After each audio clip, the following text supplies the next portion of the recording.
कहा जाता है कि 1940 के वक्त में एक एक्सपेरिमेंट हुआ था रशिया के अंदर जिसको कहा गया रशियन स्लीप एक्सपेरिमेंट। रशिया के रिसर्चर्स ने एक खास तरीके की गैस बना दी थी जिसको लेने के बाद में इंसान को नींद की ज़रूरत नहीं थी। इस एक्सपेरिमेंटल गैस को यूज़ किया गया था वर्ल्ड वार 2 के कैदी के ऊपर, जो 5 कैदी सिलेक्ट किए गए थे जो रशिया की जेल में थे, जो दुश्मन मुल्क के फौजी थे, उनको कैद किया गया था और उनके ऊपर ये एक्सपेरिमेंट किया गया था ये कह के कि अगर तुम 30 दिनों तक सोते नहीं हो इस गैस को लेने पर तो तुमको रिहा कर दिया जाएगा। अब उन्हें एक बंद चेम्बर में डाल दिया गया जिसके बाद में वहाँ पर सब चीज़ प्रोवाइड की गई, उनको खाना प्रोवाइड किया गया, पानी दिया गया, सब कुछ थी वहाँ पे चीज़ें। इसी के साथ साथ वो चेम्बर बंद था और उसके अंदर वो एक्सपेरिमेंटल गैस छोड़ी जाती थी। इसी के साथ साथ उसमें ऑक्सीजन भी छोड़ी जाती थी। 3-4 दिन तक बिल्कुल सब कुछ ठीक रहा, लेकिन आगे चल के उनका जो दिमागी संतुलन था वो खोता चला गया और तरह तरह की चीज़ें उनके साथ हुई, जैसे कि किसी की वोकल कॉर्ड फट गई, किसी का ये हो गया, किसी का फलाना हो गया, किसी का ढिमकाना हो गया, किसी की बीवी भाग गई, किसी की पत्नी भाग गई, किसी का ये फट गया, किसी का चड्डा। फालतू की स्टोरी है, अपन रियलिटी बताएगा तुमको। मेरा नाम है भारत शर्मा, आप देख रहे हो देखो इसको। आशा करता हूँ आज का दिन आपको बहुत अच्छा बीत रहा होगा।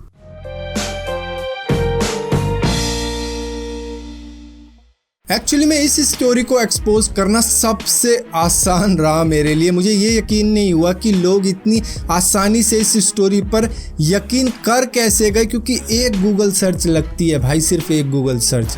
सिर्फ रशियन स्लीप एक्सपेरिमेंट लिखोगे ना तो सबसे पहले एक राइट साइड पे एक बुक आ जाती है, द रशियन स्लीप एक्सपेरिमेंट। ये एक नॉवल है जिसकी ऑथर है हॉली आइस। अब ये नॉवल बनी है तो ये बिकेगी भी, तो मैंने अमेज़ॉन पे इस नॉवल का नाम सर्च किया, जिसके बाद में ये नॉवल वहाँ पे मिल गई।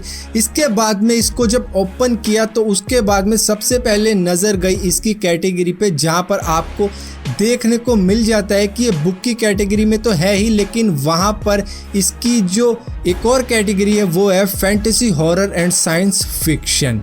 यहाँ पर अगर ये हिस्ट्री होती, मतलब ये रियलिटी होती कि सच में ऐसा हुआ था, तो इस बुक को हिस्ट्री की कैटेगरी में होना चाहिए था, ना कि fantasy, horror and science fiction की कैटेगरी में होना चाहिए था।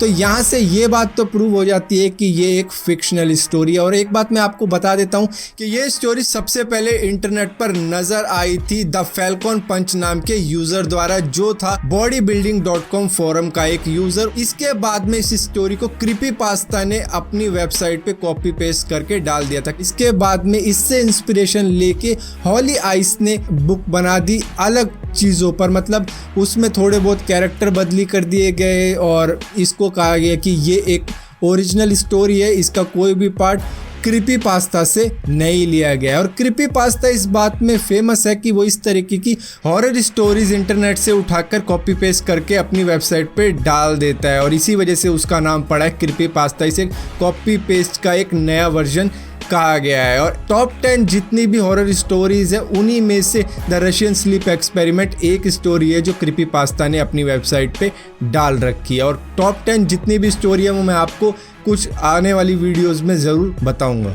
तो यहाँ से तो ये बात प्रूव हो जाती है कि ये स्टोरी एकदम फिक्शनल है और झूठी स्टोरी है। ये सिर्फ लोगों को एंटरटेन करने के लिए बनाई गई थी, ना कि उन पर विश्वास करने के लिए बनाई गई थी कि एक सच्ची स्टोरी। और रही बात सबसे ज़्यादा दिन सोने की, तो Guinness book of world record में रिकॉर्ड है रैंडी गार्डनर का, जो 264.4 घंटे जगे रहे थे, यानी कि 11 दिन 25 मिनट तक वो जगे रहे थे Guinness book of world record में अपना नाम दर्ज करवाने के लिए। और उसके बाद में उनको तो कुछ भी नहीं हुआ, वो आराम से अगले दिन 10 घंटे की नींद ली, उसके बाद अगले दिन 10 घंटे की नींद ली और उनकी जो नींद थी, मतलब कई दिनों की जो थकावट थी वो सारी दूर हो गई, वो वापस अपनी नॉर्मल एक्टिविटीज़ में आ गए। तो ये कौन सा एक्सपेरिमेंट था जिसमें मतलब दिमाग ही घूम गया इन सब लोगों का। और रही बात उन फोटोज़ की जो दिखाई जाती है, जैसे कि एक ये फ़ोटो दिखाई जाती है और एक ये फ़ोटो दिखाई जाती है जिसमें ये बंदे मास्क लगाकर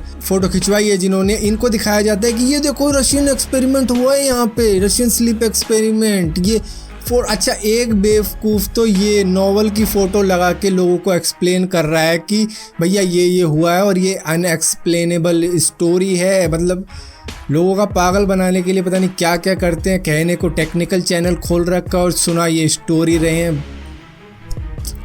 हम अपने फायदे का खातिर किसी का कुछ भी कर सकता हूँ। तो सबसे पहले आ जाते हैं इस पहली इमेज के ऊपर जिसमें दिखाया गया है कि भैया ये वो प्रिजनर है जिनके ऊपर ये एक्सपेरिमेंट किया गया था। अब मैं पूछना चाहूँगा, अगर इनके ऊपर ये एक्सपेरिमेंट किया गया था तो इनके मुंह पे मास्क क्यों लगा रखे हैं? इनको तो चेम्बर में डाला गया था और चेम्बर में इनको गैस अपने अंदर लेने के लिए मास्क की क्या जरूरत है? वहाँ तो गैस छोड़ी जा रही थी, तो वो गैस तो ऑटोमेटिकली इनके अंदर ही जाएगी। ऑक्सीजन भी जो छोड़ी जा रही थी वो भी अंदर जाएगी, तो गैस मास्क क्यों लगाएंगे? वो भी अलग अलग टाइप के। अगर एक्सपेरिमेंट चल रहा है तो अलग अलग गैस मास्क लगाने की क्या ज़रूरत है? और मास्क लगाने की क्या ज़रूरत है जब भाई तुम्हें चेम्बर में ही डालना है बंदे को? तो मैं बता देता हूँ कि एक्चुअली में ये इमेज कहाँ की है। ये इमेज है वर्ल्ड वार 1 के गैस मास्क की। तो पहला मास्क है अमेरिकन, दूसरा है ब्रिटिश, तीसरा है फ्रेंच और चौथा है जर्मन। ये अलग अलग टाइप के मास्क हुआ करते थे वर्ल्ड वॉर 1 के टाइम पे। तो ये इमेज वहीं की है। और दूसरी इमेज दिखाई जाती है ये, और इसमें साफ साफ पता लग जाता है कि एक्चुअली में ये हुआ है, क्योंकि इमेज ही इतनी खतरनाक दिखने में लगती है और आधा इसका होठ ही गायब है। मतलब आदमी बिल्कुल ख़त्म ही लग रहा है और देखने में लगता है कि एक्चुअली में इसके साथ हुआ होगा, लेकिन ये इमेज भी नकली है। ये एक हैलोवीन का पुतला है जिसका नाम है स्पैज़म। इसको आप गूगल पे अगर सर्च करोगे स्पैज़म के नाम से तो आपको ये फ़ोटोएँ देखने को मिल जाएंगी। और ये एक पुतला है जो कुछ 3 फुट के साइज़ का पुतला है जिसको हैलोवीन के वक्त में एक प्रॉप की तरह यूज़ किया जाता है। और इसी को अगर आप थोड़ी सी फ़ोटोशॉप या थोड़ी बहुत एडिटिंग से कर दोगे कुछ, तो इमेज कुछ ऐसी दिखने में लगी जाएगी, जिसको आप बैकग्राउंड में हॉरर म्यूज़िक के साथ चलाओगे तो लगेगा कि हाँ भाई सच में यही स्टोरी होगी। और मुझे एक बात समझ नहीं आती कि ये स्टोरी सुनने के बाद में लोग यकीन कर लेते हैं बड़े आराम से, लेकिन जब कोई बता रहा होता है सच्चाई तो उसे प्रूफ देना पड़ता है कि भाई यहाँ ये है। और यही दुविधा है इस पूरी मिस्ट्री की। और सही में बताऊँ तो देखो, स्टोरी अच्छी है, सुनने में मज़ा आया था, पढ़ने में मज़ा आया था, स्टोरी अच्छी है और इसके ऊपर फिल्म भी बन चुकी है। और स्टोरी सच में मैं कहूँगा कि मज़ेदार थी। अगर इसके ऊपर एक्सपेरिमेंट होता तो ये सही में बहुत ख़तरनाक एक्सपेरिमेंट माना जाता। और एक बात और कहूँगा कि अगर ये स्टोरी बताई भी जाती है ना, तो अगर एक बात कह दी जाए शुरू में कि ये एक फिक्शनल स्टोरी है, इस पे यकीन मत करिएगा, तो स्टोरी में इतनी जान है कि ये अपने आप ही चल जाती है। लेकिन लोग इसको रियलिटी बता के जो बोलते हैं ना, उससे सारा मामला गड़बड़ा जाता है, जिसकी वजह से लोग कमेंट करते हैं यहाँ पे आके कि इसको भी एक्सपोज करो, जो मैंने आज कर दी। तो फिलहाल के लिए अगर ये वीडियो आपको पसंद आती हो तो इस वीडियो को लाइक ज़रूर करना, शेयर ज़रूर करना और इस चैनल को सब्सक्राइब ज़रूर करना, ताकि इसी तरह की और भी वीडियो आप देख पाओ। और सब्सक्राइब करो तो बेल का आइकन ज़रूर दबाना, वरना आपको पता भी नहीं लगेगा कि मैंने कोई वीडियो डाली भी है।